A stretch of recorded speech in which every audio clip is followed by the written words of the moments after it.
പോലെ മലകൾ ഇടിഞ്ഞ് പ്രദേശങ്ങൾ മണ്ണിനടിയിൽ പെട്ടുപോകുകയും ജലപ്രളയങ്ങളും മരണങ്ങളും സംഭവിക്കാൻ പോകുകയാണ്. ജൂൺ മാസം 3-ാം തീയതി ശനിയാഴ്ച രാവിലെ ഉറക്കമുണർന്ന് ഞാൻ ബെഡിലായിരിക്കുമ്പോൾ പെട്ടെന്ന് ദൈവം എന്നെ ഒരു ദർശനം കാണിച്ചു.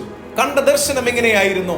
ദൈവം എന്നെ ഒരു കടൽക്കരയിൽ കൊണ്ട് നിർത്തിയിട്ട് നമ്മുടെ കേരളത്തിന്റെ ഭൂപടം കടും ചുവപ്പ് നിറത്തിൽ എന്നെ കാണിച്ചിട്ട് അതിൽ നിന്നൊരു ശബ്ദമുണ്ടായി. വമ്പ് പറയുന്ന കേരളമേ, ഞാൻ നിന്നെ ഒഴുക്കിക്കളയും എന്നൊരു വലിയ ശബ്ദം, ഒരു ഭയങ്കര ശബ്ദം ഞാൻ കേട്ടു.